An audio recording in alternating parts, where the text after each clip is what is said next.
Just had a couple new projects come in this week. I got a M91 Carcano from PSA and a C grade K98 German marked from Royal Tiger, as well as a #1 Mark III rifle. So go ahead and take a closer look, see what I got.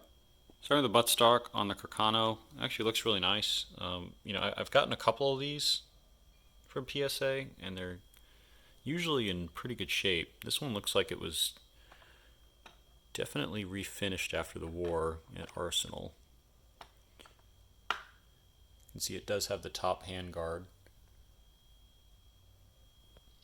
See, the bluing looks like it's in pretty good shape as well. Bolt looks good, functions well.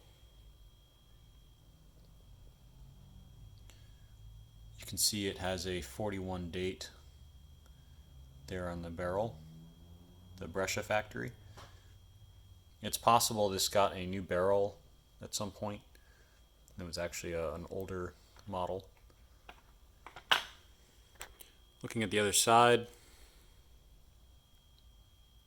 you can see another marking there. It's a serial number. Looks pretty good overall. Bluing looks like it's in pretty good shape. Jumping to the buttstock, I don't see any cartouche or anything, but pretty good shape. I'd say I'm always pretty happy with the Carcanos from PSA. Starting with the buttstock of the K98, you can see that this has a early war flat butt plate. It has a screw in the top, but looks like a nail in the bottom. Not sure when that was done. The wood looks a little rough, but should clean up nicely. I don't see any gouges or any major damage with it.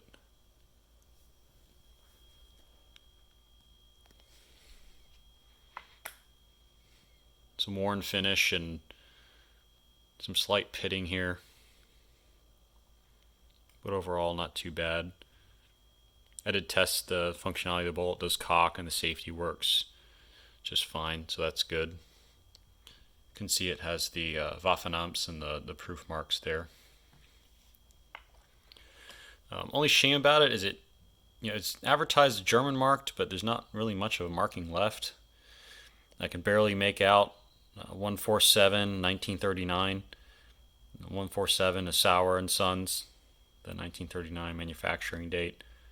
So a little bit of a shame to, I guess kind of get a German marked K98, but I mean this is a C grade, so I guess I shouldn't be too disappointed. I did like it as a 3-digit serial number. Thought that was pretty cool. Just kind of a shame with the mark, but the serial numbers do match on the barrel and the receiver. It is missing the rear sight and the rear sight spring, so I have to source those parts. Overall though, I mean the stock looks like it's in pretty decent shape, just needs to be oiled. Not much bluing left on the barrel and barrel bands. Let's go ahead and flip it over. Here's the other side. You got a big marking here on the buttstock. Looks like an F.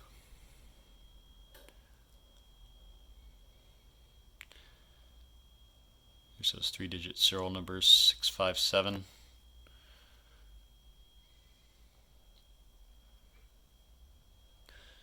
Does have a milled band here. Looks like a mid-war front band though. But for a 1939, it should have another milled band there as well. And you can see here it does not have a sight hood because early in the war they did not have sight hoods. There's no notch for it. So it's actually correct not to have a sight hood.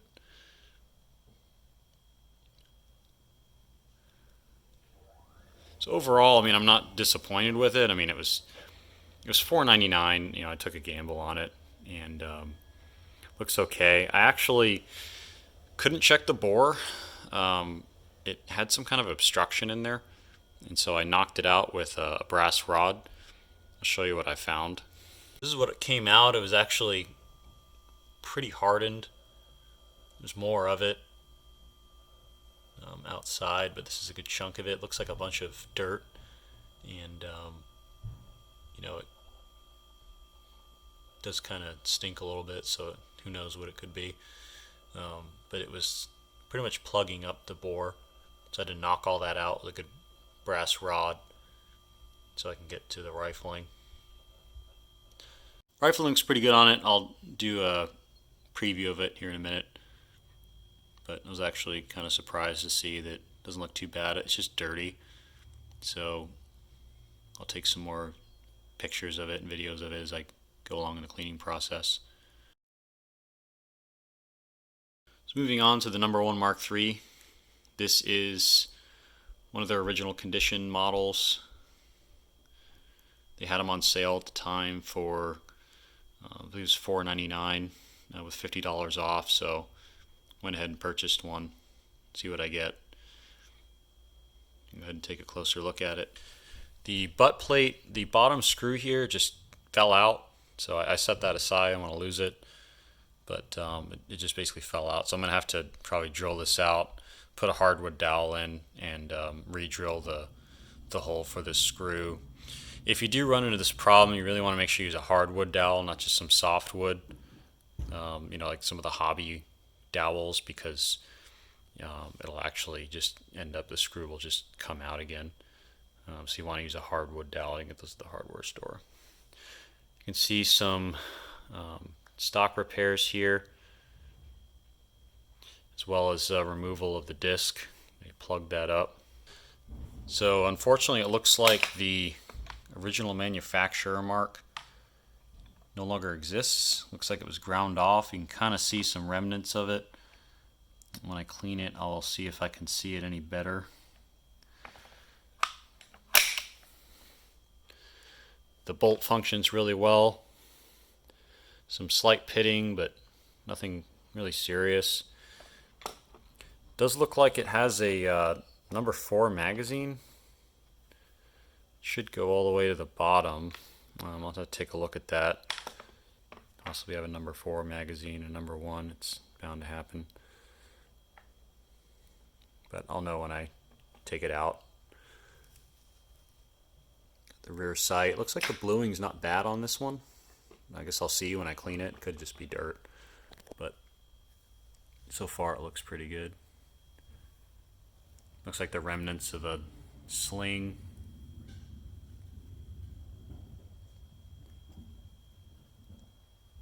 And we have the nose cap here. Looks pretty good. Let's look at the other side here. We can see the other side of that stock repair. Looks like the rear sling swivel a little loose. This is probably going to have to get drilled out as well. See, the stock is pretty good. I don't see any gouges or cracks in it. You can see the import mark. Unfortunately, on a lot of the #1s, I mean, this is where you see them because they can't get under the barrel, so they end up just etching the side there. You can see some red paint remnants there. Looks like the forestock here, the little 2 wood pieces here are just broken off. Pretty common to see some or all of those missing. But overall, I mean, the wood and the finish looks pretty good. I did take a peek at the bore, and the bore actually looks really nice, so I look forward to taking some before and after pictures, cleaning it up. And I'll show you the bores here in a minute. But pretty happy with these purchases overall.